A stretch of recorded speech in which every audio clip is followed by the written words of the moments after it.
പേര് ബിൻസി എന്നാണ്. ഞാൻ ഭരണങ്ങാനത്ത് നിന്ന് വരുന്നു. ഇതെൻ്റെ ഭർത്താവാണ്. എൻ്റെ ഭർത്താവിന് കഴിഞ്ഞ മാസം 5-ാം തീയതി വലിയൊരു അപകടം ഉണ്ടായി. പണിയുന്നതിനിടെ തടി ലോഡ് കയറ്റുന്നതിനിടയിൽ വണ്ടിയിൽ നിന്നും വീണ് മുഖം കുത്തിയാണ് വീണത്. മൂക്കിൽ നിന്നെല്ലാം ബ്ലഡ് വന്ന് ഭയങ്കരമായിട്ട് കൂടിപ്പോയി. പിന്നെ പേട്ടയിൽ ഒരാശുപത്രി കൊണ്ടുപോയി. അവിടുന്ന് പറ്റിയല്ലാഞ്ഞിട്ട് ചേർപ്പെങ്കിൽ മെഡിസിറ്റിയിലേക്ക് മാറ്റി. അവിടെ കൊണ്ടുപോയി പിന്നെ മൊത്തം പപ്പ ബോധരഹിതമായി തീർന്നു. ഞങ്ങളെല്ലാം ചെയ്യുമ്പോഴത്തേനും കണ്ണൊന്നും തുറക്കുകയില്ലായിരുന്നു. മൊത്തത്തിൽ ബോധമെല്ലാം പോയി, മിണ്ടാനോ ഒന്നും പറ്റുകയില്ലായിരുന്നു. അങ്ങനെ പപ്പായെ വെൻറ്റിലേറ്ററിലേക്ക് മാറ്റി. വെൻറ്റിലേറ്ററിൽ ആക്കി വ്യാഴാഴ്ച രാത്രി വെൻറ്റിലേറ്ററിലാക്കുന്നു. അവിടെ രാത്രി കിടന്നു. നേരം വെളുത്തു കഴിഞ്ഞപ്പം ഡോക്ടർമാർ പരിശോധിക്കാൻ വന്നു കഴിഞ്ഞപ്പോഴത്തേനും അന്ന് ഞങ്ങളെ ഡോക്ടർ വിളിച്ചു. എന്താ കുഴപ്പമൊന്നുമില്ല, വീണേൻ്റേതായ ഒരു കുഴപ്പമില്ലെന്ന് അന്ന് പറഞ്ഞു. പിറ്റേ ദിവസം വന്നു കഴിഞ്ഞപ്പോഴത്തേനും പപ്പ ബോധമില്ലാതെ ഛർദ്ദിച്ചതുകൊണ്ട് ഡോക്ടർമാർ പരിശോധിച്ച് കഴിഞ്ഞപ്പോൾ ബോധമില്ലാതെ ഛർദ്ദിച്ചതുകൊണ്ട് അത് ശ്വാസകോശത്തിലേക്ക് കയറി ഈ ഒരു സൈഡ് മുഴുവൻ വർക്ക് ചെയ്യുന്നില്ല എന്ന് പറഞ്ഞു. അങ്ങനെ ആയിക്കഴിഞ്ഞപ്പോഴത്തേനും പേഷ്യൻറ്റിനെ കിട്ടുകയില്ല, ഭയങ്കര ബുദ്ധിമുട്ടാണ്, നമുക്ക് നോക്കാം എന്നെല്ലാമാണ് ഡോക്ടർ പറഞ്ഞത്. നിങ്ങൾക്ക് എങ്ങോട്ടെങ്കിലും കൊണ്ടുപോകണമെങ്കിൽ കൊണ്ടുപോകാം, പക്ഷേ പേഷ്യൻറ്റിനെ ഇവിടെ നനക്കാൻ പറ്റുകയില്ലെന്ന് പറഞ്ഞു. അനക്കാൽ പേഷ്യൻറ്റ് മരിച്ചു പോകുകയുള്ളൂ എന്ന് പറഞ്ഞു. അങ്ങനെയായി ഞങ്ങൾ പ്രാർത്ഥിച്ചു. എൻ്റെ ചേച്ചി, ഞാൻ ഉടമ്പടി എടുത്തിട്ടില്ലായിരുന്നു, എൻ്റെ ചേച്ചി ഉടമ്പടി എടുത്ത് തൈലവും കാശുരൂപവും എല്ലാം ഉണ്ടായിരുന്നു. അത് ഞങ്ങൾ രാവിലെ വൈകിട്ടും എല്ലാം കയറുമ്പോൾ പപ്പായെ കുരിശ് വരച്ച് പ്രാർത്ഥിക്കുകയും പിന്നെ ഉപ്പെല്ലാം കട്ടിലിൻ്റെ അടിയിൽ ഇടുകയും തൈലം തേക്കുകയും ഉടമ്പടി കാശുരൂപം വെച്ച് പ്രാർത്ഥിക്കുകയും എല്ലാം ചെയ്തുകൊണ്ടിരുന്നു. അങ്ങനെയായി വ്യാഴാഴ്ച കയറ്റി, വെള്ളിയാഴ്ചയായി, വെള്ളി ശനി ഞായറായി, ഒരു മാറ്റമില്ല. ഡോക്ടർമാരിടയ്ക്ക് വിളിച്ചു പറയും, ഒരു ചെറുപ്പക്കാരനല്ലേ, നമുക്ക് 2 ദിവസവും കൂടെ നോക്കാം. എങ്കിലും ഞങ്ങൾ ഒന്നും പറയുന്നില്ല, മരിച്ചു പോകുള്ളൂ എന്നുള്ള ഇതിലാണ് എല്ലാം എപ്പോഴും ഡോക്ടർ പറഞ്ഞുകൊണ്ടിരുന്നത്. ഇത് കേൾക്കുമ്പോൾ ഞങ്ങൾക്ക് വളരെ വിഷമമായി. എൻ്റെ കൂടപ്പുറപ്പുകൾ ഞങ്ങളെല്ലാവരും മൊത്തം ലോകം മുഴുവൻ പ്രാർത്ഥനയും, ഞാൻ അറിയാവുന്നവരെ എൻ്റെ കൂടപ്പുറപ്പുകളും വീടും നാടും മുഴുവനും പ്രാർത്ഥനയിലായി. അങ്ങനെ അപ്പം ഡോക്ടർ പറഞ്ഞു, പ്രാർത്ഥിച്ചാൽ മാത്രമേ ഇതുകൊണ്ട് മാറുള്ളൂ, അല്ല പേഷ്യൻ്റ് മരിച്ചു പോവുകയുള്ളൂ എന്ന് പറഞ്ഞു. അങ്ങനെ ഞങ്ങൾ ഞായറാഴ്ച ഞാൻ രാവിലെ പപ്പായെ 8:30 കാണാൻ കയറ്റി കഴിഞ്ഞപ്പം പപ്പ ഞാൻ എന്നും കാണുന്ന ഒരു പപ്പായല്ല കണ്ടത്. ഞാൻ അന്ന് ഡ്യൂട്ടിയിലുണ്ടായിരുന്നു. നേഴ്സിനോട് ചോദിച്ചു, പപ്പായ്ക്ക് ഇന്ന് എന്താ നേഴ്സേ ഒരു വല്ലായികയാണല്ലോ മുഖത്തെന്ന് ചോദിച്ചു.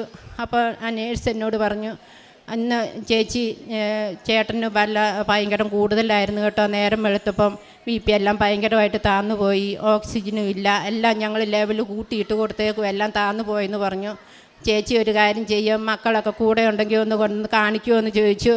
അപ്പം ഞാൻ മക്കളെ, എനിക്ക് ആകപ്പാടെ ഭയങ്കര വിഷമമായി. ഞാൻ എല്ലാവരെയും വിളിച്ചു, എല്ലാവരും വന്നു, വീട്ടുകാരും നാട്ടുകാരും എല്ലാം വന്നു. ഞാൻ അവിടുന്ന് ഇറങ്ങി ഭയങ്കര സങ്കടമായി. ഞാനും മക്കളും ഇറങ്ങി. ഞാൻ അന്നേരം അവിടെ ചാപ്പിൽ കയറി മാതാവിൻ്റെ അടുത്ത് ചെന്ന് ഞാൻ മാതാവിനോട് പറഞ്ഞു, എൻ്റെ അമ്മേ, എനിക്ക് എൻ്റെ പപ്പായെ തിരിച്ചു തരണം, ഞാൻ ജീവനോടെ അല്ലാതെ എൻ്റെ പപ്പായെ ഇവിടുന്ന് കൊണ്ടുപോകില്ല എന്ന് ഞാൻ പറഞ്ഞു. മാതാവിനെ കെട്ടിപ്പിടിച്ച് കരഞ്ഞു കഴിഞ്ഞപ്പോഴത്തേനും ഞാൻ അവിടെ നിന്ന് പ്രാർത്ഥിച്ചു. എൻ്റെ ചേച്ചിമാരും ഉണ്ടായിരുന്നു. അപ്പോൾ ഒരു വൈദികൻ വന്നു. അവിടെ ഒരു അച്ഛന് അന്നേരം ആ നിമിഷം വരികയാണ്. പരിശുദ്ധ അമ്മ തൻ്റെ പുത്രനിലൂടെ ചെയ്തൊരു വലിയ അത്ഭുതമായിട്ടാണ് അവിടെ ഞങ്ങൾ കണ്ടത്. പരിശുദ്ധ അമ്മ നമുക്ക് ഒരു പുത്രനെ ഞങ്ങൾക്കായി അയച്ചു തന്നു, അവിടെ വിശുദ്ധ കുർബാന അർപ്പിക്കുവാനായിട്ട്. അപ്പം ഞാൻ അച്ഛനോട് ചെന്ന് പറഞ്ഞു, ഞാൻ സിസ്റ്ററിനോട് ചോദിച്ചു, സിസ്റ്ററെ ഇപ്പോൾ ഇവിടെ കുർബാനയാണോ, അച്ഛൻ എന്തിനാണ് വന്നത് ചെന്ന് പറഞ്ഞു, ഇപ്പോൾ ഒരു കുർബാനയാണ്. എന്നാൽ ഞാൻ വൈദികനെ പോയി കണ്ടു. ഞാൻ അച്ഛനോട് പറഞ്ഞു, അച്ഛാ ഇന്ന പോലെ എൻ്റെ പപ്പായെ ഇതുപോലെ വെൻറ്റിലേറ്ററിൽ കിടക്കുകയാണ്, അച്ഛനൊന്ന് പ്രാർത്ഥിക്കണം, നമുക്ക് കുർബാന സമർപ്പിച്ച് പ്രാർത്ഥിക്കാമെന്ന് പറഞ്ഞു. ഞങ്ങളെല്ലാവരും കുർബാന കൂടി, എൻ്റെ മക്കളും ഞാനും ചേച്ചിമാരും എല്ലാവരും കുർബാന കൂടി ഞാൻ കാസയും പീലാസയും കാഴ്ചവെപ്പിൻ്റെ നേരത്തെ എല്ലാം പപ്പായെ സമർപ്പിച്ച്, എല്ലാ അവയവങ്ങളെയും പപ്പായെ സമർപ്പിച്ച് ഞാൻ പ്രാർത്ഥിച്ചു. ഞങ്ങൾ ഈ കുർബാന ഇറങ്ങിക്കഴിഞ്ഞപ്പോൾ എൻ്റെ ചേച്ചിയുടെ മോൻ ഓടി വന്ന് പറയുന്നു, എന്നെ കയ്യെ പിടിച്ചുകൊണ്ട് പോയി, ആൻറ്റി ഓടി വന്നേന്ന് പറഞ്ഞു. ഞാൻ ഓടിച്ചെന്നു. അന്നേരം പറഞ്ഞു, സജിയങ്ങൾ കണ്ണ് തുറന്നു എന്ന് പറഞ്ഞു.